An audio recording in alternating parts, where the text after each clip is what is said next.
Hey guys, it's me, Vix123, and today I've got some Team Explosives gameplay. This was as close as we could get to Team NoobTube, which has been requested a lot, and we were like, we're not going to stoop that low, but we will just put on explosives and just blow up the enemy team. So that's what we were doing in the game. It's dynamically edited, was a lot of fun to play, so I hope you guys enjoy. And now, what I'm going to be talking about is YouTube partnerships, and in particular, the difference they kind of made, because I've been doing YouTube for probably a little over 3 years now, and I started basically when partnerships were a very rare thing. No one really knew about them, not many people had them, and even when people did have them, it didn't actually make much difference. You know, they weren't really worth that much. But nowadays, probably most channels you watch with a decent viewership will have a YouTube partnership and will be putting adverts on their content and making money from that, and that is the nature of YouTube as it is. YouTube is a business. A lot of people run their channels as businesses, as their primary source of income. So it makes sense, really. You watch, a very short advertisement.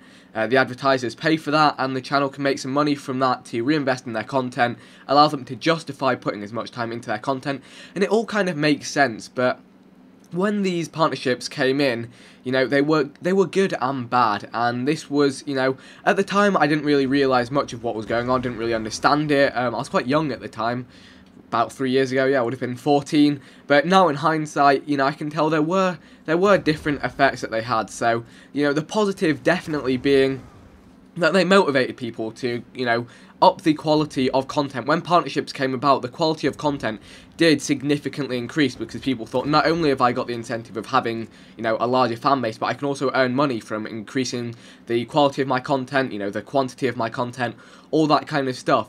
But in the same way, it, obviously that's a great thing for the viewers and the content producer, but in the same way it led to, I'd say, more deception, and basically people, rather than trying to produce entertaining content, they were just trying to produce content that would receive a lot of views, a lot of the time potentially deceiving the subscribers, the viewers. And that still goes on today. The community does tend to keep it more in check.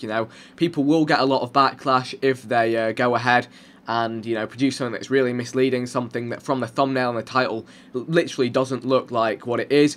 But people are very smart about it, and people are very deceptive, and they do get around that fact in some cases, and get away with it in some cases. So it's an interesting point of view. And then at the same time, a lot of people will say, when people do stuff like this, they say, well, you would do the same if you're in the same situation. If you had the opportunity to make some extra money and, it was your job, of course you'd do the same. If you could work extra time, if you could do an extra 3 hours in a salaried job, to get some extra money, of course you'd do that. If you could spend, a little bit of extra time. But, it's a very fine line. It's a very fine line and very subjective, dependent on different people. Personally, I see partnerships as a good thing. But of course, like anything else, it has its positives and negatives. A quote that I like to run back to in all things like this is, no matter what system you create, there are always going to be people that abuse the system. Whatever system it is, healthcare system, benefit system, education system, all sorts of stuff like that. You can create something that's going to work for the majority of people, but there'll always be people who'll find loopholes, who'll find, ways around it. And that's just the nature of how it goes. So that's kind of my overview on partnerships and what they brought to YouTube. This is going back quite a long way. Maybe some of you guys weren't around, maybe some of you were, maybe you noticed the same thing, maybe you noticed different things, but I would love to hear that sort of stuff in the comment section. Let me know if you'd like to hear more stuff regarding changes in YouTube over time, because it's actually quite interesting the way stuff has changed. I may actually revisit this, and rather than focusing on partnerships, just focus on the platform as a general. But anyway, that is the gameplay. I do hope you guys enjoy. Team Explosives was fun to play, a little bit different just from tryharding. Anyway, if you did enjoy, feel free to leave a like rating. Check out Downey's clan tag, which is just fantastic. It looks a little familiar, not too sure. But anyway, this is an outro, a new outro. You can also check out the series playlist from here, which has all of the random episodes so far. There are about 80 in total, some really cool ones. So if you haven't seen them all, feel free to check that out. Check out any of the other links, and I'll see you guys